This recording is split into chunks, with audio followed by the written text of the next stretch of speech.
ذرا تصور کریں، جنوری 2026 آپ کمچاٹکا میں اپنی کھڑکی سے باہر دیکھتے ہیں، لیکن آپ کو کچھ نظر نہیں آتا، بس ایک ٹھوس سفید دیوار، یہ برف ہے۔ اتنی برف کہ آپ کی گلی اب ایک وادی لگ رہی ہے، پڑوسی کا گھر غائب ہے، اور کاریں تو جیسے کبھی تھیں ہی نہیں۔ یہ کوئی فلم کا سین نہیں ہے، یہ کمچاٹکا کی حقیقت تھی، ایک ایسی جگہ جسے آگ اور برف کی سرزمین بھی کہتے ہیں۔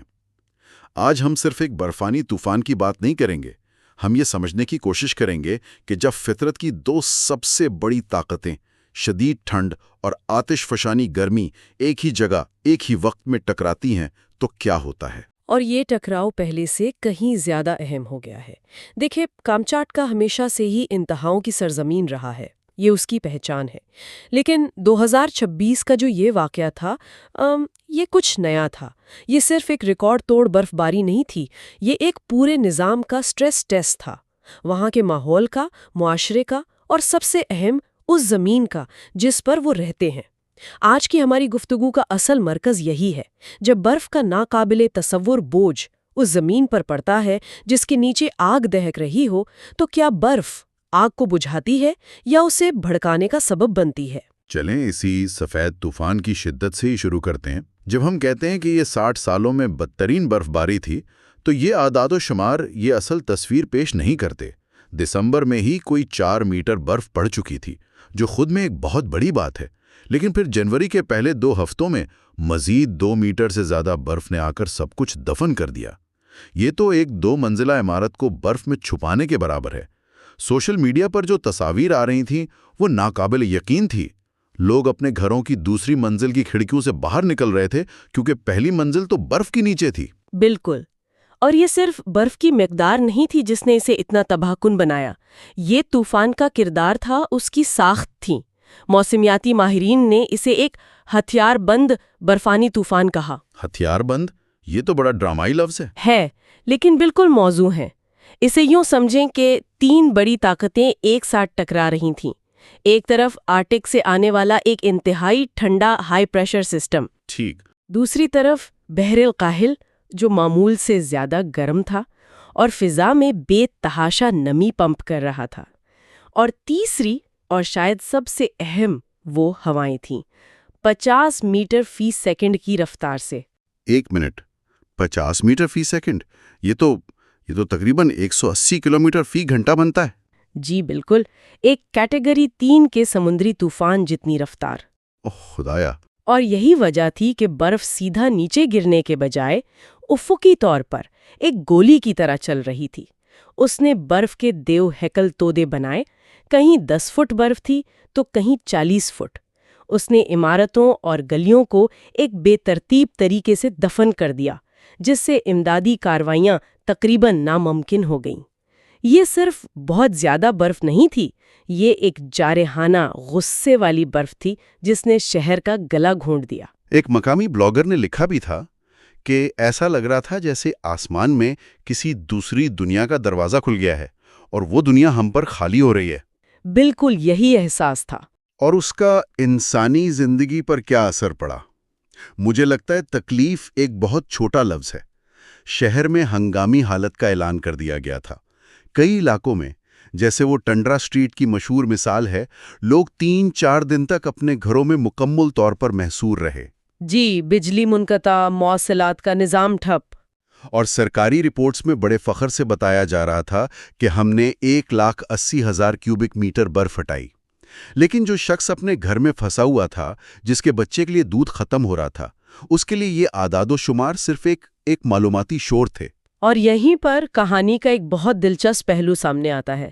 جب رسمی سرکاری نظام مفلوج ہو گیا تو ایک غیر رسمی معاشرتی نظام نے جنم لیا۔ لوگوں نے اپنے مدد آپ کے تحت کام کرنا شروع کر دیا۔ پڑوسیوں نے واٹس ایپ گروپس پر ٹیمیں بنائیں۔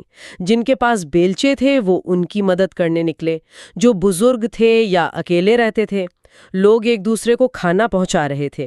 یہ صرف یکجہتی نہیں تھی، یہ ایک بقا کی حکمت عملی تھی۔ یہ بہت متاثر کن ہے، واقعی۔ لیکن کیا اس کا مطلب یہ بھی ہے کہ لوگ سرکاری اداروں پر بھروسہ نہیں کرتے؟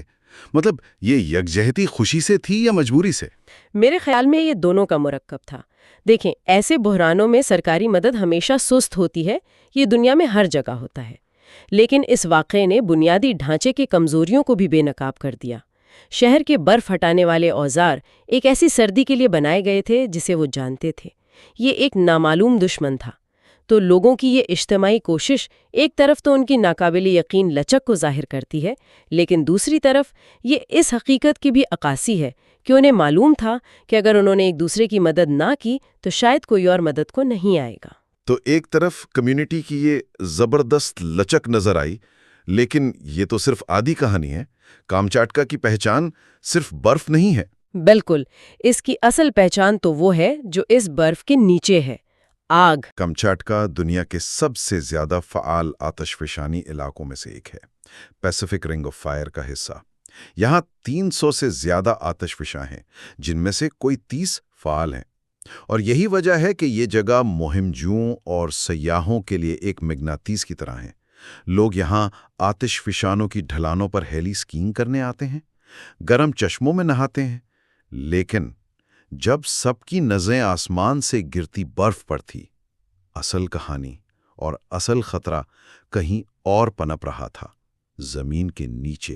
اور یہ وہ نقطہ ہے جہاں یہ واقعہ واقعی خوفناک ہو جاتا ہے۔ ہر کوئی برف کے وزن کے بارے میں بات کر رہا تھا جو عمارتوں پر پڑ رہا تھا، لیکن کوئی اس وزن کے بارے میں نہیں سوچ رہا تھا جو پورے جزیرہ نما کی زمین پر پڑ رہا تھا۔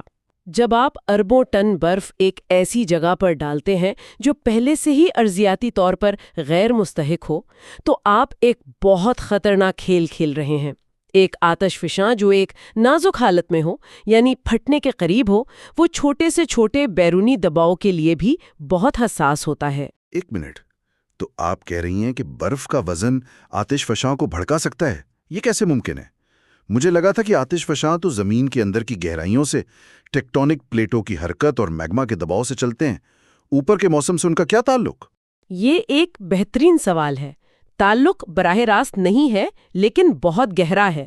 اسے ایسے سمجھیں کہ زمین کی اوپری پرت یعنی کرسٹ ایک نازک توازن میں ہے، اس کے نیچے بے پناہ دباؤ والا میگما چیمبر ہے۔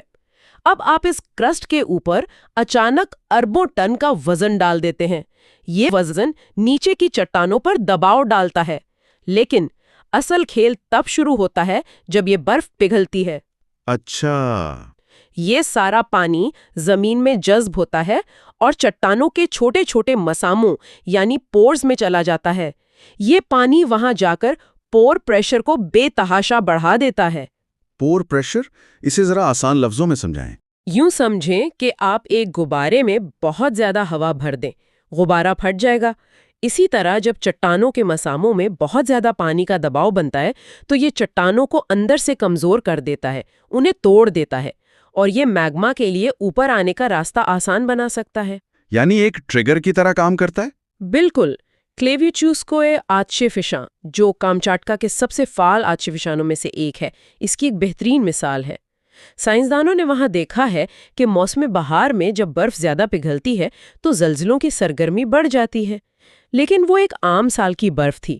یہ جو 2026 میں ہوا، یہ ایک بالکل مختلف پیمانے کا واقعہ تھا۔ یہ ایک ایسا ہائیڈرولوجیکل لوڈ تھا جو اس نظام نے پہلے کبھی نہیں دیکھا تھا۔ تو اس سب کا کیا مطلب ہے؟ اگر ہم ان تمام نکات کو جوڑیں تو یہ صرف کامچاٹکا کی کہانی نہیں رہتی۔ بالکل نہیں۔ کامچاٹکا کا یہ واقعہ موسمیاتی عدم استحکام سے جڑے ایک بڑے عالمی رجحان کی ایک چھوٹی لیکن بہت واضح مثال ہے۔ ہم دنیا بھر میں یہی نمونہ دیکھ رہے ہیں۔ طوفان کم لیکن کہیں زیادہ شدید، بارش ہوتی ہے تو سیلاب آ جاتا ہے، گرمی پڑتی ہے تو جنگلوں میں آگ لگ جاتی ہے۔ وہی گرم ہوتے ہوئے سمندر جنہوں نے کامچاٹکا کی طوفان کو اتنی توانائی فراہم کی، وہ ایک عالمی مسئلہ ہے۔ کامچاٹکا صرف ایک ابتدائی انتباہ ہے۔ اور اس کے طویل مدتی اثرات کیا ہو سکتے ہیں؟ فوری طور پر تو مجھے بہار میں آنے والے سیلاب کا خطرہ نظر آ رہا ہے۔ یہ ساری برف کہیں تو جائے گی؟ جی، وہ تو فوری اور یقینی خطرہ ہے۔ جب یہ برف پگھلے گی تو شاید کامچاٹکا کی تاریخ کے بدترین سیلاب آئیں گے، لیکن طویل مدتی ارضیاتی مستقبل زیادہ غیر یقینی اور زیادہ خوفناک ہے۔ ہم نہیں جانتے کہ پانی کا یہ بہت بڑا بوجھ اس کے آتش فشانی نظاموں کے ساتھ اگلے چند سالوں یا دہائیوں میں کیا سلوک کرے گا۔ اس میں یہ بھی شامل کریں کہ وہاں گلیشیئرز کے پگھلنے کی رفتار پہلے ہی 4.3 گنا تیز ہو چکی ہے، جو اس ماحولیاتی تبدیلی کا ایک اور ثبوت ہے۔ یہ سب کچھ ایک ایسی جگہ پہ ہوا جہاں ہمارے پاس 146 سال کا موسمیاتی ڈیٹا موجود ہے۔ یہ ایک ایسی جگہ ہے جو سردی کو جانتی ہے، جو اس کے ساتھ رہنا سیکھ چکی ہے۔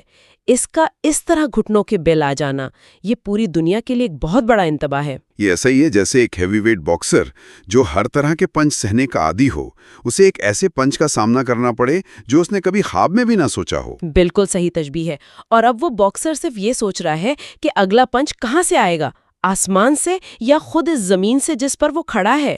تو ہم نے یہ گفتگو برف میں دبی ایک دنیا کی ناقابل یقین تصاویر سے شروع کی تھی۔ ہاں، لیکن شاید اصل کہانی دباؤ کی ہے، ہر سطح پر دباؤ کی۔